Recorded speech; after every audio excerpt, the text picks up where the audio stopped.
ఎందుకంటే ఇప్పటికన్నా కాదు, కానీ మీరంత గొప్ప వ్యక్తులని రిపీట్ చేయడం ఎందుకంటే మీరు ఎంత గొప్ప వ్యక్తులో దాన్ని మళ్ళీ మనము కొన్ని మాట్లాడాలనుకున్నా మళ్ళీ వస్తుంటారు.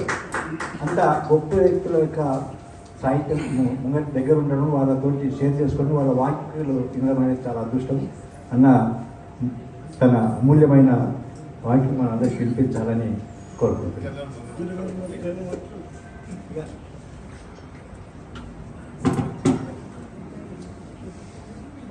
సభకు నమస్కారం. సభాధ్యక్షులు, చిరకాల మిత్రుడు, తెలంగాణ ఉద్యోగుల సంఘం అనగానే గుర్తొచ్చే రెండు పేర్లు, ఒకటి విఠల్, రెండు పద్మాచారి. మాకు ఉద్యమ కాలం నుంచి తెలంగాణ కోసం ఒక ఉద్యోగుల సంఘం లేనప్పుడు ఉద్యోగుల సంఘం ఉంటే బాగుంటుందంట టీఎన్జిఓలు ఆ ఉద్యమాన్ని బలపరిచారు.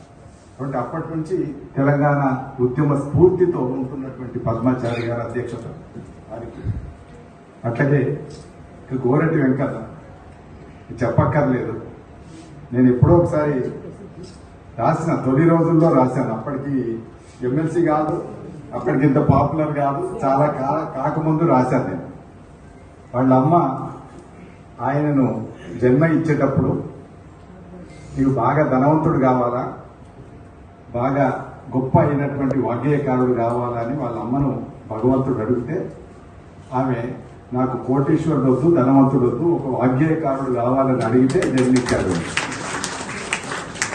అట్లా ఆయన వాగ్గేయకారుడుగా నిరూపించుకుంటూ నిరంతరం తన పాటలు అంటే రాసినవి చాలా మంది గత కీర్తితో బతుకుతుంటారు.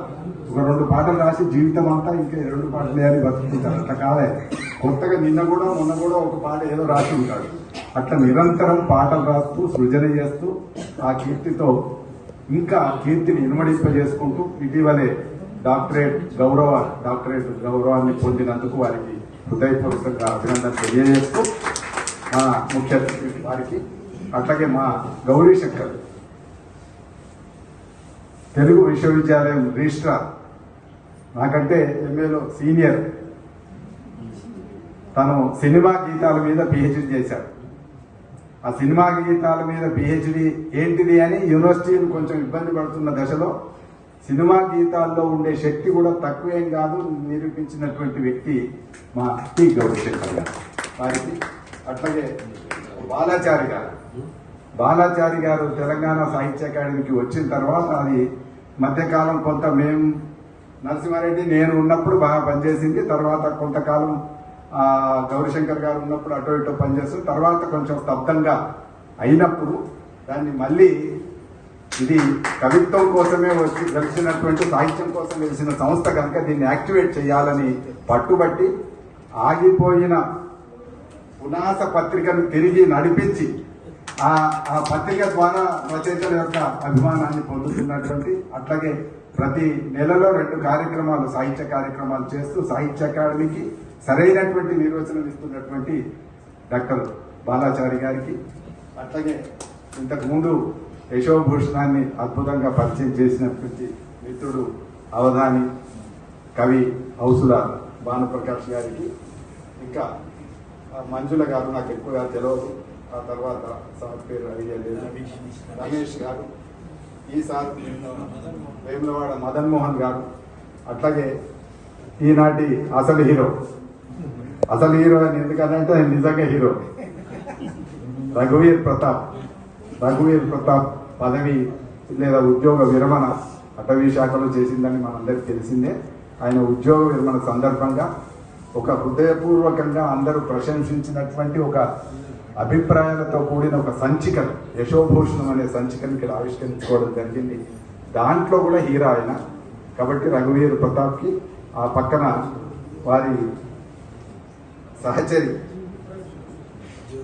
జ్యోత్స్న గారు, అదే చదివినా కానీ వెంటనే గుర్తురాదు, జ్యోత్స్న వారికి, సభలో ఉన్న వారి అభిమానులకు, కవులకు, సాహితీ మిత్రులకు, విశ్వకర్మలకు అందరికీ పేరు పేరున హృదయపూర్వకమైనటువంటి నమస్కారం. హీరో అని ఎందుకన్నానంటే ఆయనకు చిన్నప్పటి నుంచి శోభన్ బాబు అంటే బాగా అభిమానం అని నేను ఇందులో చదివాను. నాకు పీడిఎఫ్ పంపిస్తే పీడిఎఫ్లో చదవడం కొంచెం కష్టమే, అయినా నేను చదివాను. పీడిఎఫ్లో చదువుతున్నప్పుడు నన్ను ఆకర్షించింది ఏంటంటే ఆయన మొట్టమొదటి కవిత శోభన్ బాబు మీద రాసినట్టు అందులో ఉంది. అంటే శోభన్ బాబు అంటే అంత ఇష్టం. పోనీ అక్కడితో ఆగిండా అని అంటే అట్లా కాదు, శోభన్ బాబు అంత అందంగా ఉన్నాను అని కూడా ఆయన భావించుకునేవాడని కొందరు రాశారు. అందువల్ల ఆయన అందగాడు కూడా. అందగాడు శోభన్ బాబు అంటే బాగా ఇష్టమే కాదు, శోభన్ బాబు లాగా నేను ఉన్నానని అనుకునే. ఇంకొక విషయం కూడా చెప్పాలి, శోభన్ బాబు పురస్కారం కూడా పొందారు. శోభన్ బాబు పేరు మీద పురస్కారం పొందినట్టు సంక్షేమం ఉంటుంది అబ్బాయి. నందిగామకు వెళ్ళినప్పుడు అందులో ఎవరో రాశారు, నందిగామకు వెళ్ళినప్పుడు మిత్రులంతా కలిసి 5-6 మిత్రులు, కృష్ణ చైతన్య ఎవరో తండు కృష్ణ చైతన్య ఏదో నల్గొండ మిత్రులు ఎవరో రాశారు, కృష్ణ కౌండన్య రాశాడా ఇంకెవరు రాశారు. మొత్తానికి వీళ్ళు వాకర్స్ అసోసియేషన్ తరఫు నుంచి పోయినప్పుడు శోభన్ బాబు వాళ్ళ ఊరికి పోయినప్పుడు శోభన్ బాబుకు సంబంధించిన ఆ ఇంట్లోకి వెళ్ళారు. వీళ్ళు వెళ్ళినప్పుడు అక్కడ ఒక కుర్చీ, శోభన్ బాబు కూర్చునే కుర్చీ ఉంటే ఆ కుర్చీలో కూర్చొని ఒక ఫోటో తీసుకున్నాడు శోభన్ బాబు. అది ఆయన అండగా అనడానికి ఇవ్వడానికి నేను చెప్తున్నాను. అట్లా సరే కేవలం అందగాడైతే మనం ఇంతమందికి కలవాలా అంటే కాదు, ఆయన కవి కూడా.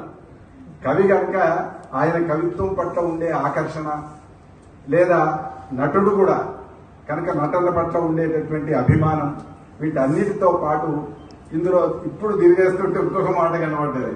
ఆయన అందగాడు మాత్రమే కాదు, ఆయన కుసుమం వంటి వాడు అని రాశారు అలా.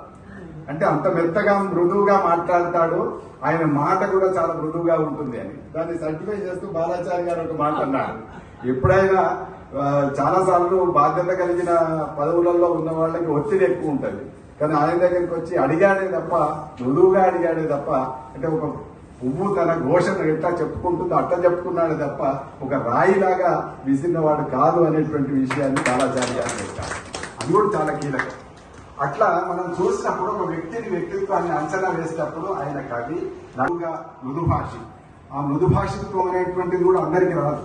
నాకు రాదు. ఉదాహరణకి నేను చాలా సార్లు మృదుగా ఉండాలి, చాలా కష్టంగా, చాలా హార్ష్గా ఉంటాడని నాకు బయట పేరు. నాతో మాట్లాడడానికి చాలా మంది ఇబ్బంది పడుతుంటారు, కానీ దగ్గరికి వచ్చిన వాళ్ళకి సార్ కూడా మంచిగా మాట్లాడతారు అనుకుంటారు. దూరంగా ఉన్న వాళ్ళు మాత్రం అట్లా అందరికీ అట్లాంటిది రాదు. మృదు భాషతో కూడా ఉన్నది కనుక వారిని హృదయపూర్వకంగా నేను అభినందిస్తున్నాను. మృదు భాషలు నిజానికి అటవీ శాఖలో పనిచేయడం చాలా కష్టం. అటవీ శాఖలో ఇందాక బాలాచారి గారు చెప్పచ్చు, కొంచెం కఠినంగా ఉండాలి. ఆ కఠినంగా ఉండాలి అని అన్నప్పుడు కఠినంగా ఉండడం అనేటువంటిది, అడవిలో రాళ్ళు ఉంటాయి, గుట్టలు ఉంటాయి, వాటితో పాటు చెట్లు ఉంటాయి. చెట్లు మధ్యస్థంగా ఉంటాయి, కానీ ఆ చెట్లకు పూలు వస్తాయి. ఆ పూలు మాత్రం చాలా మృదువుగా ఉంటాయి. అట్లాంటి మనసు ఆయనకు ఉన్నది అని చెప్పి అట్లనే ఆయన ఒక కవిత, అందులోనే నేను ఎవరో కోట్ చేసింది ఒక కవిత.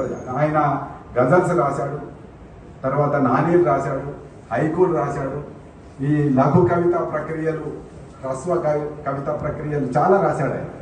ఆ రాసిన దాంట్లో ఒక మాట ఉంది, అది ఫారెస్ట్ డిపార్ట్మెంట్ సంబంధించింది.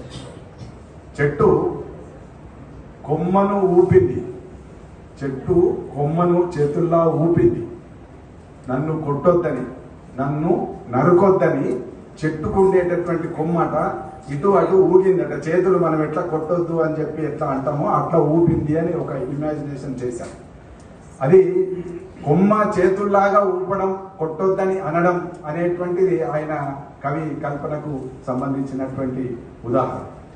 అట్లా చూసినప్పుడు ఆయన ప్రపంచీకరణ మీద రాశాడు, పర్యావరణం అందులో పనిచేశాడు కనుక, వనశాఖలో పనిచేశాడు కనుక ఆయన పర్యావరణం మీద రాశాడు.